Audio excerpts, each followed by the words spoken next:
ce matin. Regardez, ciel bleu, coup de soleil. Tout ça à Bourg-en-Bresse. Ça fait du bien, non, dans la télévision de voir ça. Vous êtes au bon endroit. Vous êtes sur France 3 pour Midi en France, votre magazine de découverte avec tous vos amis qui vont vous accompagner à une cuisine en direct. Et beaucoup de Burgiens, Burgiennes qui sont venus, comme toute la semaine d'ailleurs, supporter leur bonne ville de Bourg-en-Bresse. Qu'allons-nous découvrir? Regardez-le, il est déjà en pamoison, mon ami Vincent Fernier, qu'on retrouvera dans un moment.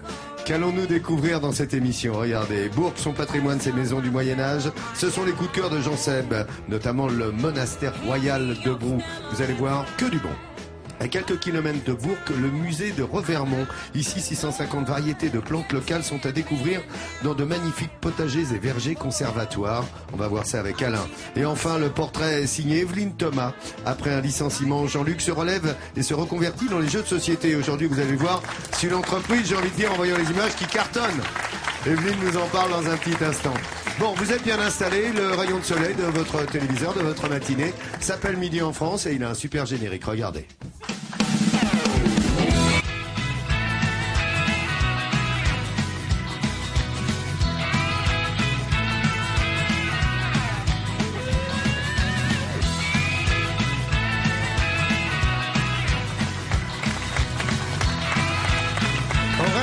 Fromage local. Quand Evelyne Thomas est avec nous, elle essaie parfois cette lingerie et on la comprend, elle lui allait si bien, elle lui sait ravir. Qu'est-ce que je ferais pas pour toi, mon Lolo? Moi, j'aime quand tu fais ça, ma Evelyne. Et Evelyne s'intéresse toujours à ceux qui ont une particularité. Elle sait les dégoter vraiment lorsqu'on est dans une ville. Et vous allez voir que le personnage qu'elle vous présente maintenant a un intérêt tout à fait particulier. Regardez, c'est le choix d'Evelyne aujourd'hui.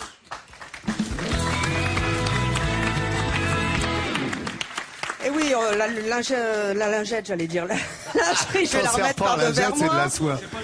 Et puis regardez ça, c'est bientôt Noël, vous le savez, oui. Tous. Hein. Eh bien, regardez ça, c'est Made in Bourg-en-Bresse. Je suis désolée, ma chère Nathalie Schran, c'est un récent qui l'a fabriqué, s'appelle la vache qui pète. Alors on va en reparler dans quelques instants, mais derrière tout ça, puisqu'on a Docteur Boucher qui est là, derrière tout ça, il y a le choix de l'espoir, un homme qui a été licencié, les cadres sup, quinca, viré, dépression, et tout d'un coup il se dit mais j'aime les jeux. Et il a créé plus de 30 jeux maintenant qui font un carton et c'est Made in Bourg-en-Bresse. C'est une histoire très très poignante mais aussi assez amusante. Regardez. C'est un matin de 2008 à Bourg-en-Bresse. Un matin apparemment comme les autres. Pourtant, après 17 ans de bons et loyaux services, la vie de Jean-Luc va basculer. À 50 ans, il est brutalement licencié. C'est suivi 2 années de tunnel. Mais tunnel sans sortie, quoi. J'étais un peu dans le noir pendant 2 ans. Jean-Luc veut se battre, mais en vain. Petit à petit, il se sent inutile. Sorti du monde du travail, il n'est plus que du temps inexorablement long et vide. Et c'est dans une association caritative qu'il va enfin redevenir un être humain. Il n'oubliera jamais ce qu'il a trouvé ici. Malgré qu'on ne soit pas du tout de la même génération, j'ai retrouvé famille, quoi. Couple. J'ai chié à chaque fois que je parle de ça, j'ai du mal. Terrible. Jean-Luc le sait, il n'est pas tout seul dans cette situation, mais lui, il veut s'en sortir. Et c'est dans cette fraternité, cette solidarité, qu'il va puiser la force d'affronter le quotidien. Il ne sait plus quoi faire quand soudain lui vient une idée, créer un jeu de société à base de charades. Voilà, donc là je vais vous présenter mon atelier. Dans la situation où j'étais quand même assez amer vis-à-vis de la société environnante. J'ai commencé à faire des charades sur les personnages politiques. Et donc, une fois que j'avais épuisé un peu les personnages politiques, je me suis dit, je continue, je fais les animaux. Après, j'ai fait la géographie. Mes enfants, mon épouse me regardaient avec beaucoup de points d'interrogation dans les yeux parce que ne savaient pas du tout ce que je faisais. Je me cachais un petit peu, pour tout dire. La famille veut y croire et soutenir Jean-Luc, lui permettre d'aller au bout de son idée. Mais pour sa femme Isabelle, le projet est vraiment formidable. C'est vrai que Jean-Luc a quand même une grande force de caractère, qu'il a une volonté de réussir et puis une facilité de contact, ce qui rassure beaucoup. La famille va donc retrouver le sourire et Jean-Luc aujourd'hui se permet même de philosopher sur sa nouvelle vie. Maintenant, le jeu, c'est ma vie déjà. Donc, je considère également que la vie est un jeu, oui. Tout à fait. Et la roue a tourné en faveur de Jean-Luc. Il a déjà vendu plusieurs milliers de jeux et il ne s'arrête pas là. Il continue de tenir informés ses clients de l'arrivée de nouveaux jeux. Et pour cela, en bon commercial, toujours avec le sourire. Donc voilà, je suis prêt à partir. C'est bel et bien un nouveau départ pour Jean-Luc. Direction la librairie historique de Bourg-en-Bresse. Démonstration auprès de Geneviève, la première à avoir cru en lui. Elle salue la reconversion de notre jeune chef d'entreprise. Oui, je connais un petit peu l'histoire de Jean-Luc. Il m'a présenté son parcours et qui termine donc par une reconversion vraiment très réussie au niveau du jeu. Et pour nous en convaincre, voici la récompense en images.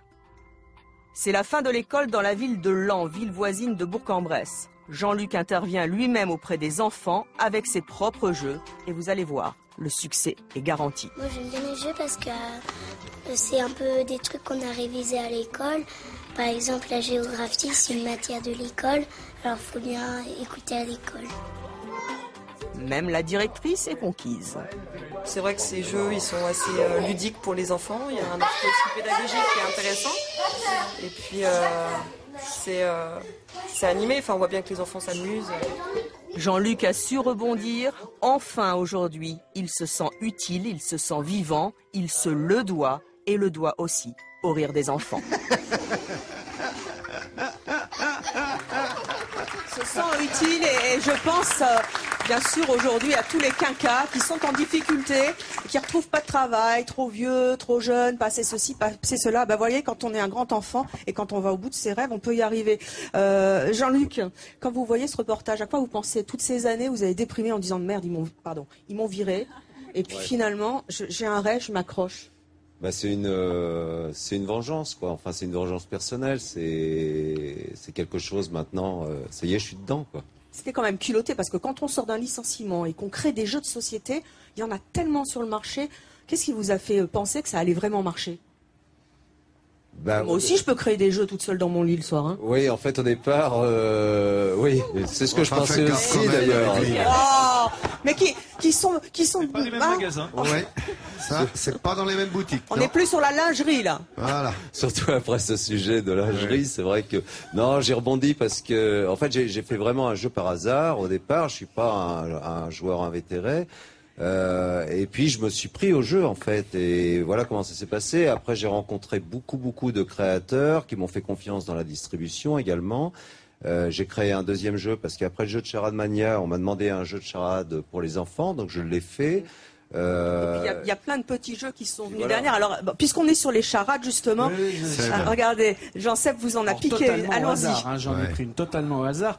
Mon premier est gros s'il est gagnant. Mon second est une femme couronnée. Mon tout est une région de l'Est. Oh, c'est encore...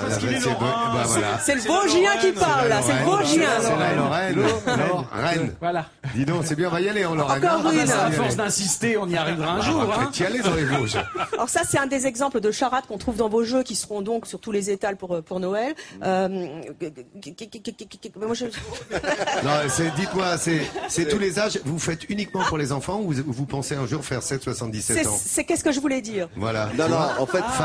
façon créateur du Monopoly, qui lui, pareil, est un peu votre histoire d'ailleurs. Vous savez que Parker ne voulait pas de son jeu au début, il a été obligé de l'imposer à la fin des années 20, au moment de la crise du New Deal en 29, et il a un peu votre parcours. Alors, je vous souhaite la même réussite, mais est-ce que vous pensez aller faire des jeux pour les plus âgés? Alors en fait, le premier jeu que j'avais fait, qui était un jeu de charade, était destiné aux adultes. Hein. C'est adultes-adolescents parce que c'est basé quand même sur des jeux de mots qui sont...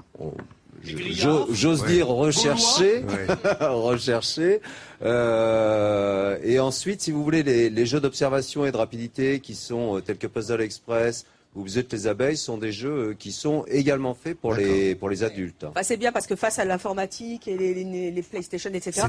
Juste un mot sur la vache qui pète parce que en fait, c'est un de vos potes qui l'a fait. C'est pour qui ça, la vache qui pète en fait? Dans Chat, la vache qui pète, ça va marcher à Noël, ça? Je pense, oui, ça marche déjà. C'est un nouveau jeu. C'est un jeu qui est fait dans le Jura en plus. C'est un ami qui l'a réalisé. Mais ça se joue comment? Ça se joue bien parce que c'est un petit peu comme le 4-21. Donc celui qui va faire un 12... voilà. Celui qui va faire un 12 va avoir le corps, celui qui va faire un 11 va avoir une oreille, etc. Quand j'étais etc. gosse, il y avait le cochon qui rit, c'est un peu le même Docteur principe, Boucher. C'est un peu le même principe, sauf qu'à la fin... le cochon, il pète pas, lui. Le cochon ne pète pas, Blanchette pète, elle, mais c'est celui qui va avoir le plus de points, qui va avoir la joie, l'honneur et l'enthousiasme de mettre ses doigts dans de la pâte à prout. Mais docteur... Ah oui, ça Docteur doit faire marrer Boucher les gamins, était c'est mort. drôle. Mais le problème, c'est Docteur Boucher. que la vache qui pète, c'est un fléau aujourd'hui. On Ah, en c'est du parle. méthane, Eh oui, c'est du c'est un fléau, méthane. c'est le méthane. Alors, Ouais. c'est l'épée, l'héros et c'est un petit peu tout ça. Et c'est 20% quand même du méthane produit par l'activité humaine. Et quand comme quoi, même. c'est plus drôle de le faire avec des jeux. Et ça, tu vois, c'est y a pas écolo. de souci. Voilà. Bon, bravo. Bien joué, Voilà les bravo, jeux monsieur. pour Noël, de notre ami Voilà. Made in Bourg-en-Bresse. Bravo pour ce travail fait localement. Pierrot, toi tu as un autre jeu. Alors ça c'est un truc qu'on connaît tous, dis donc ce qu'il y a devant Ah oui, toi, alors Pierre. ça,